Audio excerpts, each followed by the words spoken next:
सबक के हवाले से आप याद करेंगे तो वो आपको याद नहीं रहेंगी, भूल जाएंगी। लेकिन जब आप ऐसी चीज़ों से जो आपकी विजुअलाइज हैं, जो आप देखते हैं, जिनका मुशाहदा करते हैं सामने, वो ज़्यादा देर तक आपके माइंड में नक्श रहती हैं। तो वह दावत दूंगा जनाब डॉक्टर अली शहबाज साहब को सारा पाएँ और कलकेरिया काम के हवाले से हमारे इल्म में इजाफा फरमाएं, और यकीनन रेपर्टरी के हवाले से इंशाल्लाह खसूसी तौर पे डॉक्टर साहब अभी हमारे इल्म में इजाफा फरमाएंगे। बहुत शुक्रिया जय सर।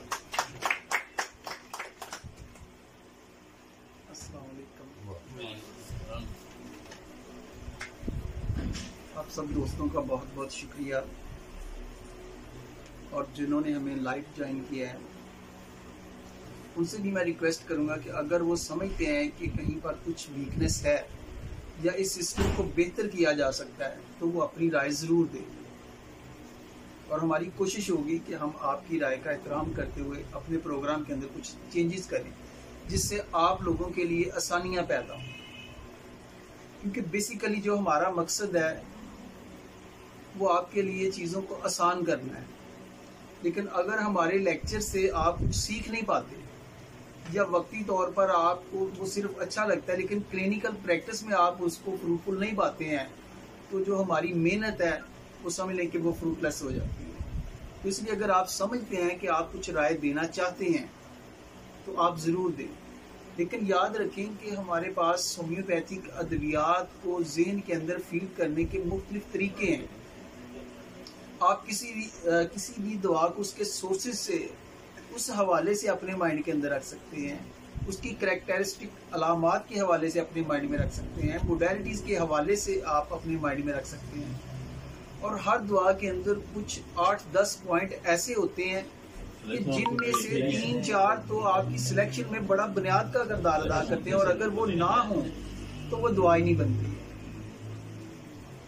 तो माशाल्लाह डॉक्टर मामला साहब ने बड़े ही खूबसूरत तरीके से कलकेरिया कार को बयान किया है,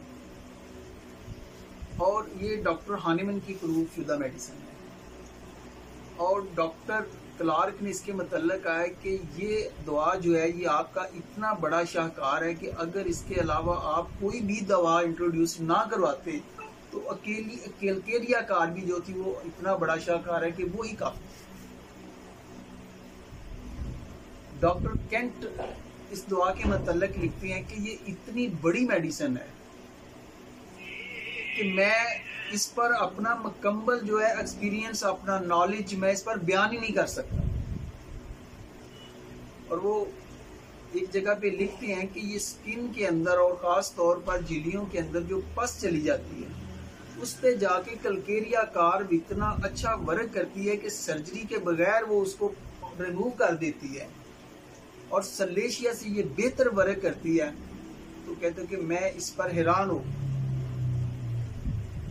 और वाकई ज़रूरत है कि जहाँ पर जो चीज़ें रुकी हुई हैं उन पर और मेहनत की जाए, इन दुआओं की और प्रूविंग सिम्टम्स ली जाए।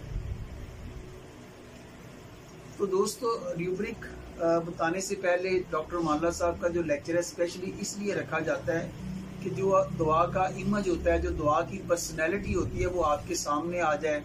उसके बाद आपको रूब्रिक के अंदर समझाने में बड़ी आसानी रहती है। और सबसे अच्छा तरीका तो ये होता है कि जब आप किसी भी मेडिसिन को आपके सामने बयान किया जाता है तो फिर आप खुद उसको घर जाके देखें कि यार बताने वालों ने क्या क्या गलतियां की हैं। ज़रूरी नहीं है कि हमारी हर बात, क्योंकि हम ये तो मुख्तलिफ सोर्सेज से हासिल करते हैं ना, तो हो सकता है कि हमसे भी गलती हो सकती है। तो आंधी तकलीद नहीं होनी चाहिए, और उसके बाद आप जाके खुद मटीरियल मेडिकल से उस दवा को समझने की कोशिश करें। और ख़ास तौर पर डॉक्टर नैश है, डॉक्टर विलियम बोरक है, फॉर्डक है, जहाँ पर आपको चंद जो लाइनें होती हैं उसके अंदर दवा का पूरा थीम मिल जाता है। जैसा कि डॉक्टर नैश ने लिखा हुआ है कि डेफिशिएंट इरेगुलर बोन डेवलपमेंट। अब देखिए कि ये आपकी इतनी बड़ी मेडिसिन है कि चाहे ग्लैंड्स का प्रॉब्लम हो, चाहे स्किन का प्रॉब्लम हो, चाहे हड्डियों का प्रॉब्लम हो, चाहे दांतों का प्रॉब्लम हो, बेशुमार मसाइल हों, गिल्टियाँ, रसोलियाँ, ट्यूमर, यानी कि सर से लेके पांव तक इस दवा की आपको अलामात मिलेंगी। और आप इस दवा से बड़ी बड़ी बीमारियों को ठीक कर सकते हैं। और उन्होंने लिखा है कि डेफिशिएंट इरेगुलर बोन डेवलपमेंट की ये ऐसी दवा है कि जिसके अंदर हड्डियों की जो नशोनुमा होती है वो इरेगुलर होती है, और ख़ास तौर पर जो फोंटनेल्स ओपन और जो तालू की हड्डियां होती हैं वो खुली होती हैं। और जब ये बात आती है तो फिर आपको पता होना चाहिए कि जनाब और किस किस मेडिसिन में ऐसा होता है। कैलकेरिया फास है, सलेशिया में भी आपको ऐसा मिलेगा। और क्रोप्ड स्पाइन, इसका जो स्पाइन होता है वो खमीदा होता है, उसके अंदर टेढ़ापन होता है, डिफॉर्म्ड एक्सट्रेमिटीज, और लिकोफ्लिग्मेटिक इसका टेम्परामेंट होता है, यानी कि इस्तिस्काई मोटापे की तरफ, और ये सेंसिटिव टू कोल्ड होता है, सर्दी से एहसास होता है। जब सर्दी से एहसास की बात आती है तो फिर आपके सामने और भी मेडिसिन आ जाती है, सलेशिया आ जाती है, हैपरसल्फ आ जाती है। तो फिर इनमें छोटी छोटी चीज़ों में आपको डिफरेंशिएट करना आना चाहिए, तब जाके आपकी प्रैक्टिस होती है वो सक्सेसफुल होगी। तो जैसा कि मेरे भाई माला साहब ने बताया था इसको कि सिप से ये दुआ जो होती है ये तैयार की जाती है।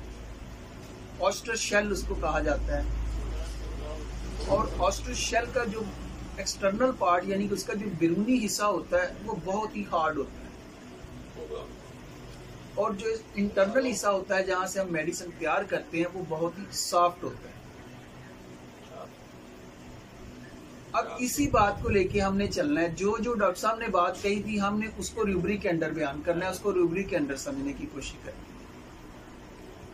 अब हमारे पास दो एस्पेक्ट आ गए, दो वे आ गए इस दवा को समझने के लिए। एक उसका वो पार्ट है जो बड़ा हार्ड है, और दूसरा उसका वो पार्ट है जो बड़ा सॉफ्ट है। और चूंकि जब रूब्रिक की बात आती है तो ज्यादातर ये क्लिनिकल प्रैक्टिस की बात आ जाती है कि जो हमारे पास पेशेंट आते हैं अगर वो हार्ड लेवल पे आएंगे तो वो किस किस्म के होंगे, और अगर वो सॉफ्ट लेवल पे आएंगे तो वो किस किस्म के होंगे। ऑलरेडी कैलकेरिया कार पर पहले भी लेक्चर हो चुका है और काफ़ी लंबा चौड़ा उस पर बयान किया गया है। ये पिछले दिनों भी मैंने लेक्चर दिया था, लेकिन अब मैं बहुत सारी चीज़ों को छोड़ रहा हूँ क्योंकि मेरे भाई डॉक्टर अकरम साहब आए हैं और माशाल्लाह वो बहुत ज़्यादा नॉलेज रखते हैं। तो मेरी कोशिश होगी कि वो जो फिजियोलॉजिकल या उसकी मोडेलिटीज़ के हवाले से या उसकी जनरल सिम्टम्स के हवाले से वो एक अच्छा लेक्चर डिलीवर करेंगे। तो मैं इसको शॉर्ट करते हुए सिर्फ और सिर्फ रूब्रिक पर डिपेंड करूँगा। तो ऑस्टर शेल से जब दवा तैयार हुई, अब देखिए एक उसका हार्ड पार्ट है, दूसरा उसका सॉफ्ट पार्ट है। तो जब हार्ड पार्ट होगा तो उसका पेशेंट हमारे सामने कैसा इजहार करेगा, तो हमें कैसे पता चलेगा कि ये कैलकेरिया कार्ब है, और जब सॉफ्ट होगा फिर हमें कैसे पता चलेगा कि ये कैलकेरिया कार्ब है। और कैलकेरिया कार्ब की जो पहचान के लिए 5F बार बार भी मैंने कहा है कि इसका जो पेशेंट होता है वो फैटी होता है। कह लें कि क्वांटिटी में ज्यादा है लेकिन क्वालिटी में कम है, ठीक है। और इसी तरीके से बोन्स होती हैं लेकिन कारकर्दगी के हवाले से वो उसकी वो वाली बात नहीं होती है। इसका पेशेंट फ्लैबी होता है, पिलपला होता है, फेयर होता है, खूबसूरत होता है, फेंटिंग होती है एंड फियर, और लॉट ऑफ इसको फियर रखते हैं। ये इसका जर्नल परसेप्शन है जो आपने माइंड में रखना है। तो अब हम रूब्रिक की बात कर रहे हैं दो तरीके से, हार्ड और सॉफ्ट को। तो रशीद साहब मैं रिक्वेस्ट करूंगा कि जनाब आप अपनी तवज्जो जो है फोकस करें,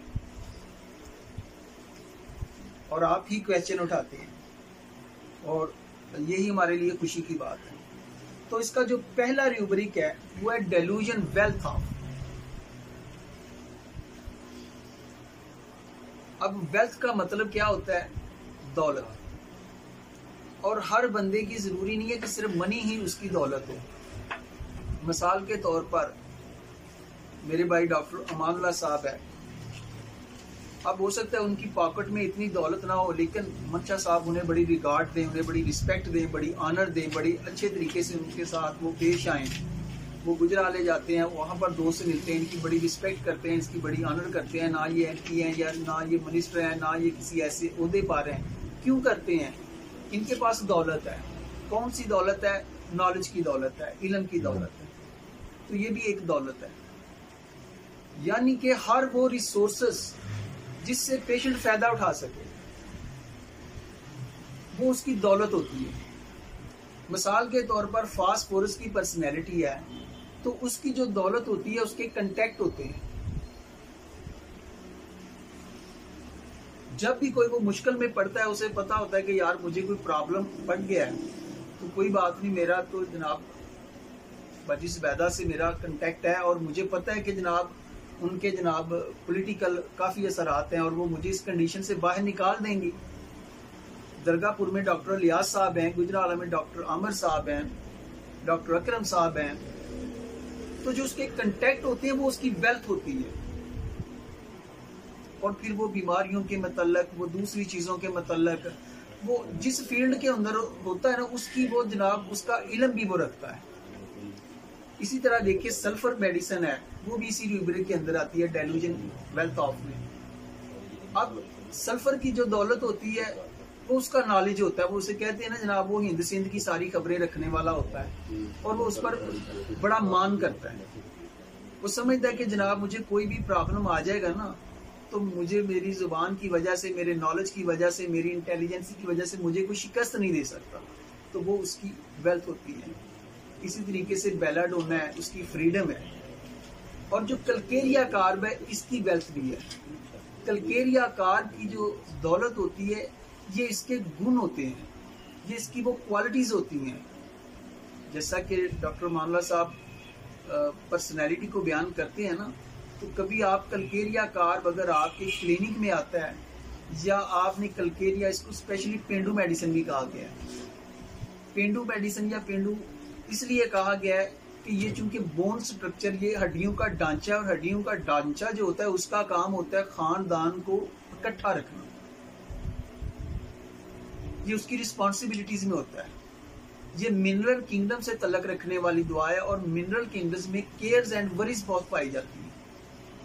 तो जब आपके क्लिनिक में इनके अगर पेशेंट आएंगे ना तो आप देखेंगे कि आप पहली नज़र में उनको देखने के बाद आपको ऐसा लगेगा कि यार पता नहीं इस बंदे से मैं पहले भी मिला हुआ हूँ, पता नहीं ये मेरा रिलेटिव है, ये मेरा रिश्तेदार है, या कहीं ना कहीं से मेरा ये कुछ लगता है।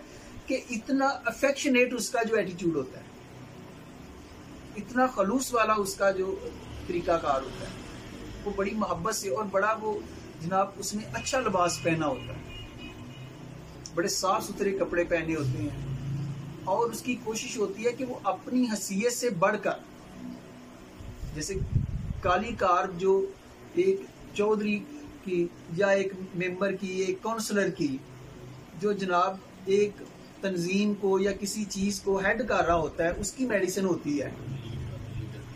एक लीडर की मेडिसिन, लीडर है वो।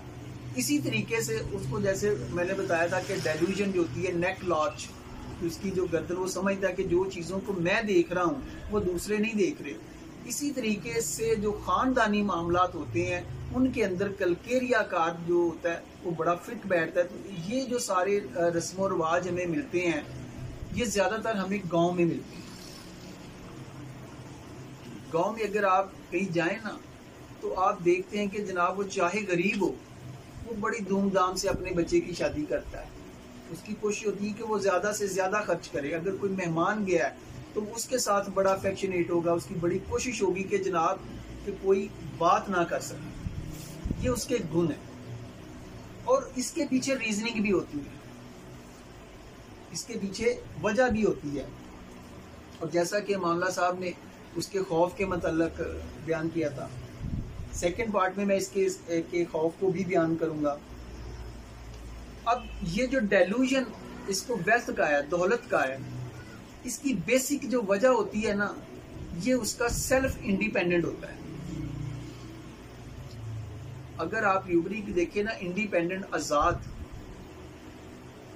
तो आपको कलकेरिया कार मिलेंगे। तो कलकेरिया कार में आप देखेंगे कि जनाब वो जिस आप घर में गए हैं, जिस खानदान में गए हैं, जिसमें दूसरे, तो वो उसकी कोशिश होती है कि यार ये जो मेहमान आए ना, इनका अच्छे से अच्छा आपने ट्रीट करना है। अगर मैंने अपने बेटे की, बेटी की शादी करनी है तो बड़ी अच्छी से अच्छी करनी है, कोई बात ना कर सके। क्योंकि इसके माइंड के अंदर फिक्स्ड होता है कि लोग इसको ऑब्जर्व कर रहे हैं, लोग इसको देख रहे हैं, लोग इसकी खामियों को तलाश कर रहे हैं। तो वो कहता है कि हमने कोई ठट्ठा या मजाक नहीं बनना है। वो अपनी इस रिस्पेक्ट को खोना नहीं चाहता, इसलिए वो बढ़ चढ़ के जनाब वो ये मामला करता है। दूसरे लफ्जों में आप इसको कह लें कि इसके अंदर दिखावट जो होती है वो बहुत ज्यादा होती है। और अगर हमारे पेशेंट में ऐसा कोई हमारे क्लिनिक पर पेशेंट आता है ना, तो आपने क्या देखा कि एक आर सैनी का एक अपना तरीका था कि वो भी एक अच्छे लिबास के साथ आया, उसकी एक इंसिक्योरिटी है, हायोसेमिस अपने वहमों के साथ, अपने जनाब इसके साथ कि ये जो डॉक्टर है ये मेरा ट्रीटमेंट कर सकेगा भी नहीं कर सकेगा, कि वो आस पड़ोस से जनाब वो मालूमात लेता है कि यार ये इस डॉक्टर ने पहले भी कोई पेशेंट ठीक किया है। इसी तरीके से जैल्सीनियम का जो पेशेंट होता है उसके अंदर भी बहुत सारी एंटीसिपेशन होती हैं, तो वो भी उस डॉक्टर के पास जाना चाहता है, या जहाँ से जनाब डॉक्टर लियाज साहब ने कहा कि यार वो बंदा आपका ट्रीटमेंट कर सकता है, उसके अंदर जो ओल्ड या हेल्थ डिजायर मेलियोरेशन होती है ये यही होती है कि कोई उसको इस चीज़ की गारंटी दे दे कि यार आप बिल्कुल ठीक हो जाएंगे या मैंने पहले भी ठीक किया, तो वो जैल्सीनियम का पेशेंट उस पर जो है वो ट्रस्ट करेगा। तो इसी तरीके से जब कलकेरिया कार्ब का पेशेंट आपके पास आएगा, एक तो वो बड़ा वेल ड्रेस होगा, बड़ा अफेक्शनेट होगा, बड़ा उसका प्यार मोहब्बत वाला तरीका होगा। अच्छा, अब आप नोटिस करेंगे और आपने ऐसे पेशेंट देखे भी होंगे कि वो मेडिसिन तो अपनी लेने आए हैं, अपने प्रॉब्लम को बताते बताते वो डॉक्टर साहब पिछले महीने बेटी की शादी की सी, तो माशाल्लाह बड़ा अच्छा खाना बनाया सी, लोग 6-6 साड़ियां 2-2 देगा वध गई सी डॉक्टर साहब, इन्ना लोगों ने खादा फिर भी बद गया। इसे कहते हैं डींगे मारना। तो कलकेरिया कार्ब अपनी रिस्पेक्ट को बनाने के लिए अब डॉक्टर सोचेगा कि यार आपकी 2 देगें ज्यादा हो गई हैं या 4 हो गई हैं, मुझसे क्या लेना देना, लेकिन वो इतने अफेक्शनेट तरीके से आपसे बात कर रहा होता है कि जैसे लग रहा है कि यार ये घर का मेंबर है, तो लिहाजा आपको उसकी वो बात जो रिस्पेक्ट उसने दी होती है उसकी वजह से आपको सुनना पड़ती है। तो ये होगी उसकी आज़ादी, ये हो गया उसका सेल्फ इंडिपेंडेंट। जब आप किसी भी ऐसी जगह पे जाएंगे जहां पर ऐसा देखेंगे कि वो अपनी औकात से बढ़ के कर रहा है, तो आप कलकेरिया कार्ब को याद रखेंगे। जब आपके क्लिनिक में आके पेशेंट ऐसी बातें करेगा तो आप कलकेरिया कार्ब को याद रखेंगे। अब तीसरा जो इसका बड़ा ही अहम रूब्रिक है वो है बोस्टर स्क्वेंडरिंग थ्रू ऑस्टेंटेशन। अब बोस्टर क्या है या बोस्टरिंग क्या है? शेखी मारना, डींगे मारना, यानी कि वो आपसे मेडिसिन लेने के लिए आया है, तो जनाब वो आपसे कह रहा है कि डॉक्टर साहब माशाल्लाह आपका क्लिनिक बड़ा यार खूबसूरत है, यार मेरे पास भी बड़ी डॉक्टर साहब जगह है, मेरे गांव में भी अगर कोई जनाब ऐसा आपका कोई डॉक्टर हो ना तो आप भेज दें, मेरे पास बड़ी जगह है, मेरे पास मकान भी बड़े हैं, गोदाम भी है डॉक्टर साहब, अगर कोई ऐसा बंदा हो तो आपने बताना है। यानी कि वो शेख ही वो डींगे मार रहा होता है। अब ये 3 चीज़ों को इकट्ठा किया गया है ये रिपोर्टरी के अंदर। अब स्क्वेंडरिंग का मतलब होता है लटाना, फजूल खर्ची। कलकेरिया कार्ब का जो पेशेंट होता है ना, ये अपनी ज़ात पर बड़ा लटाता है सिर्फ और सिर्फ दिखावे के लिए। तो क्या होगा, जो वो उसने शादी की है या बच्चे का अकीका किया है या कोई भी फंक्शन किया है या कोई भी पार्टी की है, तो वो इस तरीके से दौलत लटाएगा। क्यों लटाएगा कि यार कोई बात ना कर सके, जो वाह वाह जी जो बाजी जुबैदा ने किया है, बल्ले बल्ले बल्ले, डॉक्टर लियाज साहब ने किया है, बल्ले बल्ले, डॉक्टर रशीद साहब ने माशाल्लाह जी 8-10 दुआने इन्हें जिबा कर दिते, हालांकि खान वाले 3-4 बंदे थे, इन्होंने छुरी फेर दी, वाफर मकदार चिन्ह गया।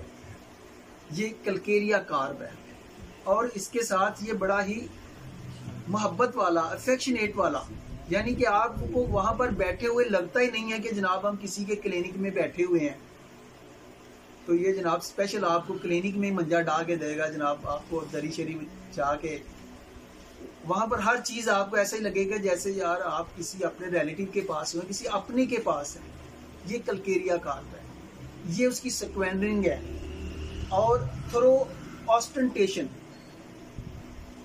अब ये जो बात है कि यानी कि वो चीज़ें, अब चूंकि हम जो रूब्रिक लेते हैं याद रखें कि उसके अंदर मैनी कंडीशन या जो नॉर्मल से बड़ी होती है रिपोर्टरी जितने भी रूब्रिक को डिस्कस करती है ना, उसके अंदर नॉर्मल से अब नॉर्मेलिटी वाली चीजें होती हैं।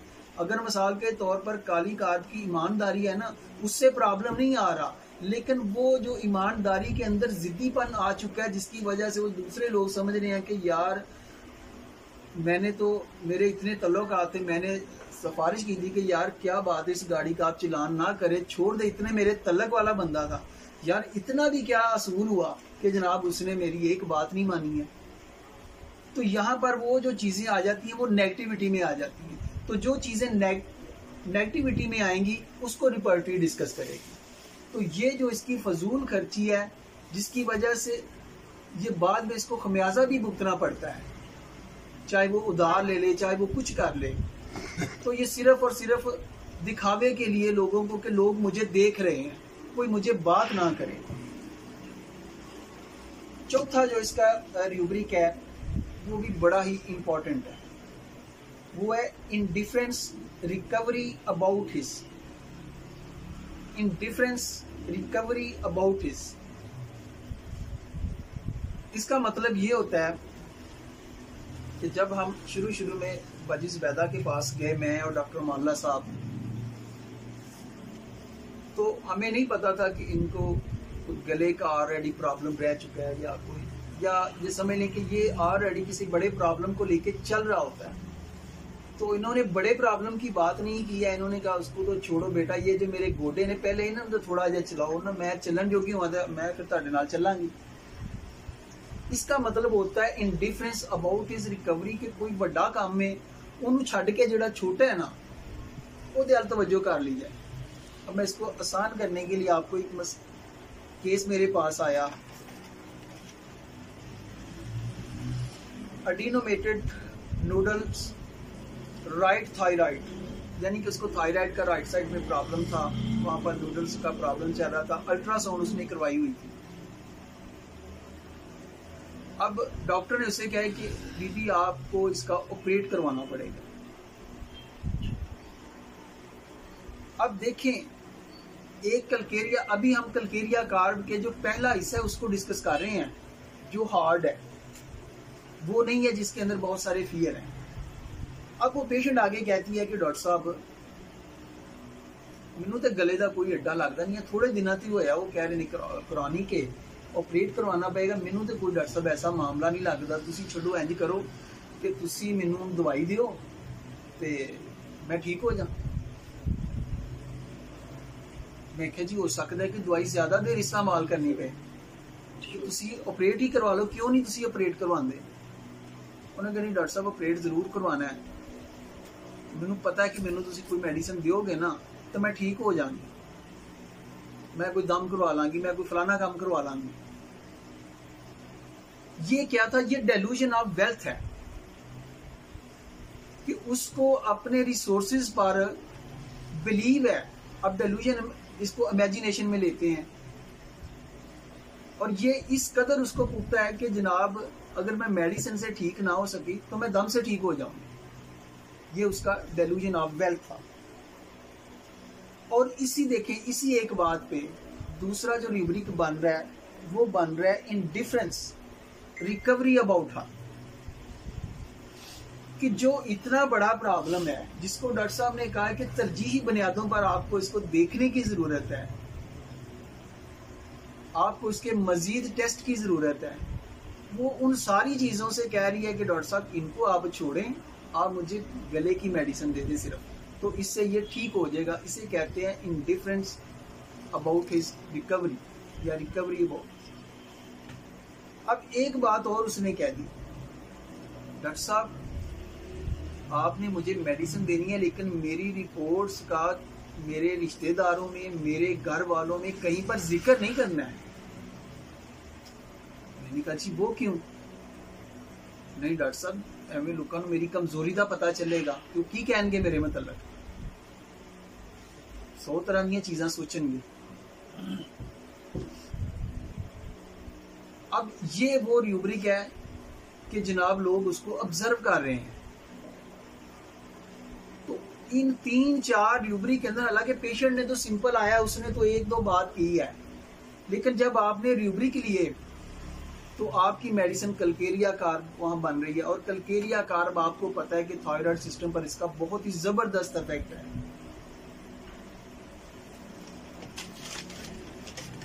अब आते हैं दूसरे सेकंड पार्ट की तरफ। अब आपको पता चल गया कि आपके क्लिनिक पे आने वाला पेशेंट कल्केरिया कार्ब का कैसा होगा, कि जनाब वो बड़ा वेल ड्रेस होगा, बड़ा प्यार मोहब्बत वाला होगा, बड़ा अफेक्शनेट तरीके से आपके साथ बात कर रहा होगा।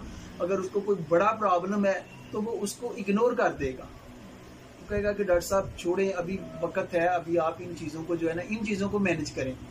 और काली कार्ब की पिछली दफ़ा बात की थी कि वो इम्पेशेंस हो जाता है अबाउट हिज चिल्ड्रन या अपनी फैमिली के मतलब, कि काली कार्ब आपके पास मेडिसिन लेने के लिए आया था, लेकिन वो कह रहे कि डॉक्टर साहब आप ऐसा करें, मुझे सिरप दे दें, यार बच्चे मेरे के पेट बड़ा प्रॉब्लम, डॉक्टर साहब उसको क्या सोचें, कुछ उसको दवा दे दें। तो ये हर दवा जो होती है, ये देखें आपको दूसरी दवा से वो अलहदा कर रही है। अब आ जाते हैं इसके सेकंड, जो इसका इंटरनल पार्ट है, जो इसका सॉफ्ट पार्ट है, जो इसका पिलपला पार्ट है, जिसके अंदर जनाब वो चीज़ें पिलपलापन का शिकार होती हैं। और इसीलिए कहा गया कि जितनी भी चीज़ें जो होती हैं आपको पिलपलेपन की तरफ नजर आए, चाहे वो ट्यूमर हो, चाहे वो कोई भी ग्रोथ हो, तो जनाब आप कल्केरिया कार्ब को इस्तेमाल कर सकते हैं। इवन कि अगर कोई किसी को लगता है, वो कह देगा डॉक्टर साहब मेरा पेट जो है ना, ये मुझे लगता है कि ये फूला हुआ है, ये बड़ा हुआ है, तो फिर आपको इस दवा के मतलब सोचना पड़ेगा, और इसके साथ फिर और कोशिश करें कि और भी सिम्टम्स मिल रही हैं, क्योंकि सिर्फ अकेला इसी से नहीं होगा, हो सकता है। अब जो सेकंड चीज है, ये आपके पास पेशेंट सबसे ज्यादा आते हैं, क्योंकि कल्केरिया कार्ब के जो दो दौर होते हैं ना, एक होता है वो जब जैसे डॉक्टर पाटिक ने लिखा हुआ है कि कैल्शियम मेटाबॉलिज्म एक्टिव होता है चाइल्डहुड के दौरान, और मिडिल एज के बाद जनाब ये इसकी कारकर्दगी जो होती है ये डाउन हो जाती है, वो डेफिएंट की तरफ मामला चला जाता है। तो अब हमने उस हिस्से को स्टडी करना है कि जहां पर मसाइल उसके शुरू हो गए। अगर कोई बंदा बहुत ज्यादा चिड़चिड़ापन का शिकार हो, बहुत ज्यादा गुस्से का शिकार हो, तो ये पक्की बात होती है कि उसके लीवर ने जो है वो डिसऑर्डर हो जाता है। और अगर बंदा कोई एंग्जाइटी का शिकार हो, तो पक्की बात होती है कि वो हार्ट की तरफ ही जाए। अब देखिए कि सबसे पहले आपने क्या डिस्कस किया, उसकी वेल्थ को। अब मैंने जो पहला रूब्रिक आपके लिए सिलेक्ट किया आपको समझाने के लिए, वो किया है फियर पॉवर्टी, गुर्बत का खौफ। एक तरफ तो उसकी वेल्थ थी, उसके रिसोर्सेज, अब आ जाती है बात उसके खौफ की, उसके गरीब होने की। अब ये जो उसका पॉवर्टी का खौफ है, ये जो उसकी गुर्बत, आप देखें कि जिन जिन दवाओं में आपको गरीबी नजर आएगी ना, वो असल में गरीब नहीं होते, वो होते अमीर होते हैं, लेकिन उनको लगता है कि जनाब कमी हो रही है, बुराई दुनिया के पास अल्लाह की रहमत होती है, सब कुछ होता है, लेकिन क्योंकि जो गरीब है उसको तो कोई नहीं है, उसको कोई परेशानी नहीं है, उसको इतना फियर नहीं है। उसको फियर गरीब होने का क्यों होना है, क्योंकि वो तो ऑलरेडी है। अब ये जो फियर ऑफ पॉवर्टी है, गुर्बत का खौफ आता है, अब इसको सिर्फ आप मेटाफोरिक मीनिंग में लेंगे तो सिर्फ और सिर्फ इसका दौलत की वजह से नहीं है। इसके जो मैंने कहा कि रिसोर्सेज हैं, इसके दोस्त अगर इससे पीछे हट जाते हैं तो वो गुर्बत की तरफ चला जाता है। इसके खानदान वाले इसको अकेला छोड़ देते हैं तब भी वो गुर्बत की तरफ चला जाता है। तो इस तरीके से, या अगर उसकी हेल्थ नहीं रहती है तो फिर भी जनाब उसको लगता है कि जनाब अब तो मैं सोसाइटी के साथ मूव नहीं कर सकूंगा। तो ये जो उसको फियर ऑफ पॉवर्टी होता है, अब इसकी भी रीजनिंग होती है कि यार ये उसको गुर्बत का खौफ आ कैसे गया, हर चीज की बेस होती है। तो अब पेशेंट आपके पास आता है, जैसे मैंने एक अपने जब ये फेसबुक पे मेरे मैंने नहीं अपने ग्रुप में मैंने सेंड किया था कि एक पेशेंट आता है तो जनाब उसके पेट में दर्द होता है। अच्छा, अब वो बहुत ज्यादा जनाब वो दर्द महसूस कर रहा है, तो मैंने उसको मेडिसिन दी। उसने कहा जी शायद चाय पी है तो मेरा पेट खराब हो गया। मैंने उसको लामत लेके मेडिसिन दी, चला गया। अगले दिन फिर वो जनाब तकरीबन 7-8 बजे मेरे पास आया। उसने कहा डॉक्टर साहब आपसे मेडिसिन ली है तो एक आने का एक टैडी पैसे का फर्क नहीं पिया। अच्छा जी, उन्हें कहा डॉक्टर साहब तुहाडे तो आने तो पहले भी मैं टीके लगवाए सन, तो फिर ਤੁਹਾਡੇ को दवाई ले आने तो बाद मैं फिर हॉस्पिटल गई हाँ, उत्थे जाके मैं टीके लवाए ने, दवाई लई है ਤੇ ਮੈਂ ਸਵੇਰ ਫਿਰ ਟੀਕਾ ਲਗਵਾਇਆ ਤੇ ਡਾਕਟਰ ਸਾਹਿਬ ਮੇਰੇ ਪੇਟ ਦੀ ਦਰਦ, ਮੈਂ ਕਿਹਾ ਜੀ ਤੁਸੀਂ ਇੰਨੇ ਲਵਾਏ ਨੇ ਤੇ ਹੁਣ ਤੁਸੀਂ ਮੇਰੇ ਕੋਲ ਕੀ ਲੈਣ ਆਏ? ਉਹਨੇ ਕਿਹਾ ਨਹੀਂ ਡਾਕਟਰ ਸਾਹਿਬ ਤੁਸੀਂ ਜ਼ਰਾ ਗੱਲ ਸੁਣ ਲੈਂਦੇ ਹੋ, ਇਸ ਵਾਸਤੇ ਆਏ ਹਾਂ। ਮੈਂ ਕਿਹਾ ਜੀ ਸੁਣਾਓ। ਡਾਕਟਰ ਸਾਹਿਬ ਅਸਲ ਦੇ ਵਿੱਚ ਮੈਂ ਕਿਹਾ ਤੁਸੀਂ ਇਸ ਚੀਜ਼ ਨੂੰ ਲੈ ਕੇ ਮਹਿਸੂਸ ਕੀ ਕਰਦੇ ਹੋ? ਉਹਨੇ ਕਿਹਾ ਡਾਕਟਰ ਸਾਹਿਬ ਮਹਿਸੂਸ ਕੀ ਕਰਨਾ ਹੈ ਕਿ ਮੇਰੀ ਸਹੇਲੀ ਸੀ ਇੱਕ ਜਨਾਬ, ਉਹਦੇ ਇੰਜ ਹੀ ਦਰਦ ਹੋਈ ਸੀ ਤੇ ਬਾਅਦ ਚ ਜਦੋਂ ਉਹਦਾ ਪਤਾ ਚੱਲਿਆ ਉਹਦੇ ਤੇ ਗੁਰਦੇ ਫੇਲ ਹੋ ਗਏ ਤੇ ਮੈਂ ਤੇ ਬੜੀ ਜਨਾਬ ਪਰੇਸ਼ਾਨ ਹੋ ਗਈ ਹਾਂ। ਤੇ ਸਵੇਰ ਜਨਾਬ ਮੇਰੀ ਫਲਾਣੀ ਰਿਸ਼ਤੇਦਾਰ ਨੇ ਮੈਨੂੰ ਕਾਲ ਕੀਤੀ, ਉਹਨੇ ਕਿਹਾ ਕਿਤੇ ਤੇਰਾ ਪੈਂਡਸ ਨਾ ਫਟ ਗਿਆ ਹੋਵੇ। ਇੱਕ ਨੇ ਕਿਹਾ ਜਨਾਬ ਹੋ ਸਕਦਾ ਤੇਰੇ ਕੋਈ ਰਸੋਲੀ ਵਗੈਰਾ ਨਾ ਹੋ ਗਈ ਹੋਵੇ। ਤੇ ਡਾਕਟਰ ਸਾਹਿਬ ਮੈਂ ਤੇ ਬਹੁਤ ਡਰ ਗਈ ਹਾਂ, ਮੈਂ ਤੇ ਮੈਨੂੰ ਤੇ ਜਿਹੜਾ ਲੱਗਦਾ ਹੈ ਕਿ ਜਨਾਬ ਇਹ ਕੋਈ ਅੰਦਰ ਬਹੁਤ ਹੀ ਭਿਆਨਕ ਮਾਮਲਾ ਹੋ ਗਿਆ। ਤੇ ਡਾਕਟਰ ਸਾਹਿਬ ਤੁਹਾਡੀ ਮਿਹਰਬਾਨੀ ਦੱਸੋ ਕਿ ਮੈਂ ਕੀ ਕਰਾਂ? मैं क्या चलो कोई गल नहीं। सुबह फर्स्ट टाइम डॉक्टर साहब बैठते ने, पहले टाइम वो इस्लाम टीचिंग हॉस्पिटल में होते हैं तो उनका अल्ट्रासाउंड का रिजल्ट अच्छा होता है, तो सुबह आपका अल्ट्रासाउंड करवा लेंगे, इसके अलावा रिपोर्ट्स आपकी करवा लेंगे। मैंने उसको मेडिसिन दी इसी रियूब्रिक पर। जब मैंने उसको ये मेडिसिन दे दी इस रियूब्रिक पर, तो वो अगले दिन आई अपनी रिपोर्ट्स को, अल्ट्रासाउंड की रिपोर्ट्स को लेके, और बड़ा मुस्कुरा रही है। शुरू तो कहते डॉक्टर साहब तुसी है साढ़ा 1700-1800 रुपया जो रिपोर्टा से 1000 रुपया उधर ले लिया, 700-800 रुपया सही साहब ने ले लिया।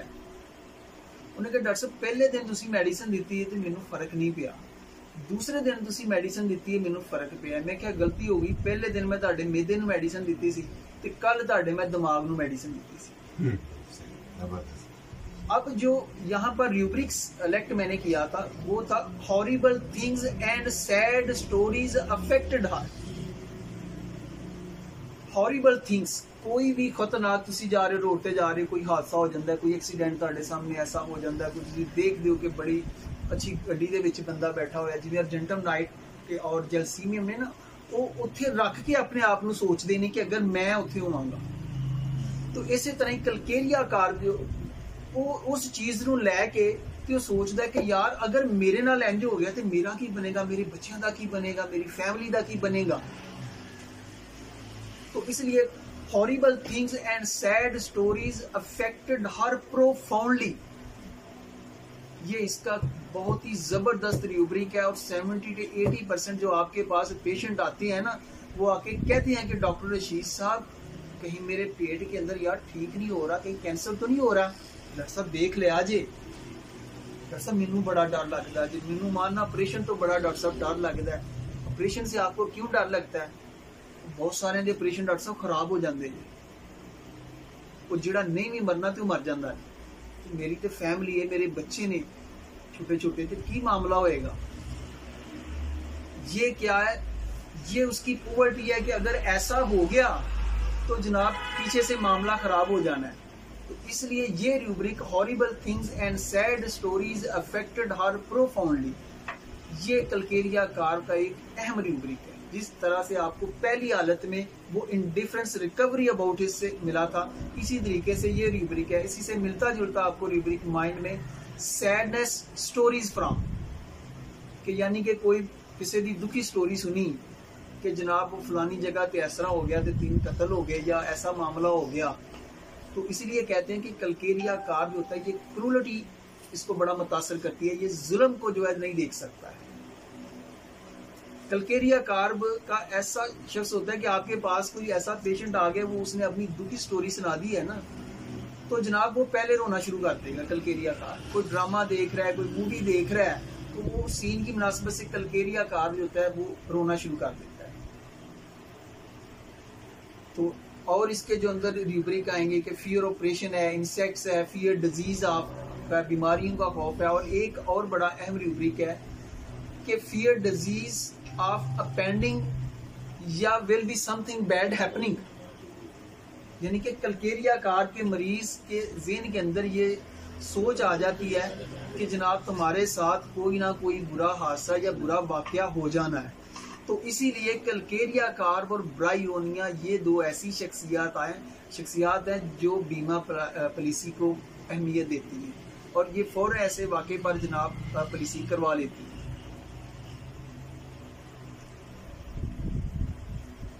इसी तरह एक और बड़ा इंपॉर्टेंट रूब्रिक है डेल्यूजन सिक बीइंग। अब ये देखें कि मैं जितने भी रूब्रिक बयान कर रहा हूँ ना, उनके एक दूसरे के साथ वो तल्लक बन रहे हैं। वो एक जगह पर दूसरा रूब्रिक आप इस्तेमाल कर सकते हैं। अब डेल्यूजन सिक बीइंग क्या है, यानी कि मरीज को आरोप के जनाब मेरे अंदर ये जो दर्द हो रही है तो लगता है कि ये मुझे बीमार कर देगी, ये किसी खतरनाक मामले की तरफ तो नहीं चला जाएगा मामला। इसी तरीके से इसका एक और बड़ा रूब्रिक है स्पाइनलेस। वैसे तो कोई इंसान भी स्पाइनलेस नहीं होता, हर के अंदर रीढ़ मौजूद है, हड्डी मौजूद है। तो स्पाइनलेस का मतलब क्या होता है कि जैसा कि मेरे भाई डॉक्टर माला साहब ने कहा था कि तकरीबन 70 to 80% जो बच्चे होते हैं वो तकरीबन शुरू में कलकेरिया कार्ड होते हैं। तो कलकेरिया कार्ड की जो पर्सनैलिटी में उसके जो बच्चे होते हैं वो बड़े मोटे, पिलपले, फेयर, खूबसूरत होते हैं और लोग उनको ज़्यादा मोहब्बत भी देते हैं। और दूसरी वजह यह है कि वो तंग भी नहीं करते हैं, उनको देखकर वैसे भी प्यार आता है। जैसे पल्साटीला की मासूमियत आपको मुतासर करती है और कैमोमिला आपको वहाँ पर जालिम लगता है, या वो आप कहते हैं कि जनाब इसको फौरन क्लिनिक से चले जाना चाहिए। तो जो कलकेरिया कार्प के पेशेंट बच्चे होते हैं ना, अब वो मोटे होते हैं और मोटे होने के साथ क्या होता है, डल भी वो आपको पता है कि वो होते हैं, सुस्त होते हैं, एक्टिविटी में सुस्त होते हैं। तो एक रूब्रिक है पेरेंटल डोमिनेंट, यानी कि जो उनके वालिदैन होते हैं ना, कलकेरिया कार्प के मोस्टली बच्चों का आप देखेंगे कि वो मोटे, उन्हें पता है कि यार इनसे चला नहीं जा रहा, ये थक जाते हैं, तो वो उन्हें स्कूल छोड़ के आएंगे, उनका बैग लेके जाएंगे, उनका टिफिन जनाब लेके जाएंगे, दोपहर को खाना देने के लिए जाएंगे। अब ये जो रूटीन होती है ये उनको खराब कर देती है। तो बाद में जनाब वो जब इस चीज को आप रिमूव करते हैं तो फिर क्या सोच आती है कि जनाब मैं तो जनाब स्पाइनलेस हूं, यानी कि अब मुझे कोई सपोर्ट करने वाला नहीं है, अब मैं ये सारे काम करूंगा, मैं ये बैग लेके जाऊंगा, अब मेरा खाना कौन लाएगा, ये काम मैं कैसे करूंगा। अगर यार ये मैंने काम ना किया तो डॉक्टर रशीद साहब क्या कहेंगे कि जनाब वैसे तो रईस साहब इतनी बातें करते हैं, तो अब ये काम तो ये खुद कर नहीं सकते हैं। तो इसलिए इसको ये फियर भी है कि लोग इसको वॉच कर रहे हैं, इसको देख रहे हैं, इसको ऑब्जर्व कर रहे हैं, और ये उसको भी एहसास है कि अब वो स्पाइनलेस है। तो इस जगह पे वो आपको स्पाइनलेस मिलेगा कि वो बेसलेस होगा, कि उसके पीछे आपको सपोर्ट नहीं मिलेगी। वो बिल्कुल जैसे कि कुछ पेशेंट आपको आके कहते हैं कि डॉक्टर साहब हुण साडा कौन है, कहते माँ जींदी सी, अब्बा जिंदा सी, चलो कुछ ना कुछ मामला चलते सन। डॉक्टर साहब हुण तो जनाब कोई हाल नहीं है, शरीके च रहना भी ये बड़ी परेशानी है, तुहाडे नाल ते हर चीज़ शेयर कर लईदी है क्योंकि तुसी अपने हो, ये बड़ा क्लोज होता है। इसी तरीके से रूब्रिक आ जाता है एक बड़ा important, delusion watched she is being, ये मैं आपको पहले बता चुका हूँ। इसी तरीके से delusion confusion other will observe her, कि लोग इसको जनाब इसको कंफ्यूजन है कि लोग इसको ऑब्जर्व कर रहे हैं, इसको इसका मुशाहदा कर रहे हैं। और कलकेरिया कार पागलपन की बहुत बड़ी मेडिसिन है। इसका जो पेशेंट होता है ये हमेशा ये अगर आप इसको सपोर्ट नहीं करेंगे तो ये मैनिया की तरफ चला जाता है।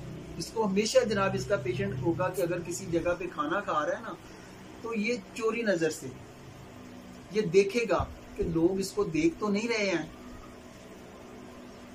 तो डॉक्टर साहब कहते हैं कि कलकेरिया कार के बच्चों में चोरी की भी आदत होती है, या वो पुरानी चीज़ों को, यार कोई ऐसा तो नहीं है जो मेरे वो पॉइंट कोई ऐसे जानता है जो जनाब वो जाहिर कर देगा। उसको हर वक्त ही ये खौफ होता है कि लोग तो इसका जनाब इसको देख रहे हैं। एक इसका और रूब्रिक है एडमोनिशन एग्रेवेशन।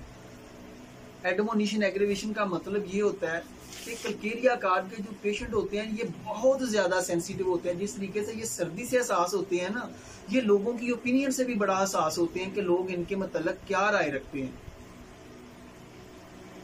कि लोग कहीं इनके मतलब गलत तो नहीं सोचते हैं।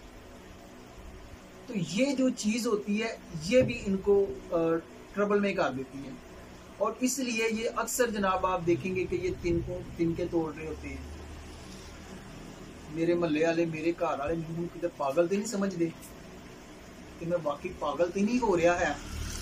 और जो इतनी सारी इसके अंदर सोचियां आ जाती हैं कि मुझे ये बीमारी तो नहीं हो रही, मुझे ये बीमारी, डॉक्टर साहब मुझे ये तो नहीं हो रहा, डॉक्टर साहब मुझे ये तो नहीं हो रहा, तो इसका रूब्रिक हाइपोकॉन्ड्रियासिस होता है। तो अब एडमोनिशन एग्रीवेशन की बात आ रही थी। एडमोनिशन का मतलब होता है कि अगर कोई बच्चा ठीक काम कर रहा है, अब वो सुस्त तो है लेकिन परफॉर्मेंस वो ठीक कर रहा है, तो अब वो अगर अपनी सुस्ती की वजह से या किसी भी वजह से वो जनाब अगर वो काम नहीं कर पाता या उसकी कोई गलती नहीं होती है, तो आप ऐसे बच्चे को डांट देते हैं। हालांकि आप उसको डांट रहे हैं उसकी इस्लाह के लिए। एडमोनिशन का मतलब होता है ऐसा डांट जो इस्लाह के लिए, प्यार जिसमें शामिल होता है। लेकिन ये भी उसको एग्रेवेट कर रहा है, इससे जो उसकी कारकर्दगी होती है वो भी जाती रहती है। फिर उसको और खौफ हो जाता है कि जनाब मेरा टीचर तो मेरी तरफ ही, मेरा उसे लगता है कि जनाब पूरी क्लास को छोड़ के वो मुझे ही देख रहा है कि मैं ये तो नहीं कर रहा, मैं ये तो नहीं कर रहा। इसी तरीके से obstinate children fat inclined to grow, कि जनाब जिद्दी बच्चे जिनमें मोटापा या चर्बी की तरफ जाने का रुझान होता है। तो रईस साहब मुझे बड़े गुस्से से देख रहे हैं, तो इसी के साथ मैं इजाजत चाहूँगा। अल्लाह हाफिज़।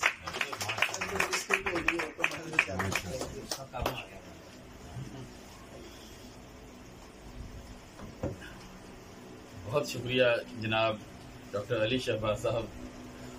सर मैं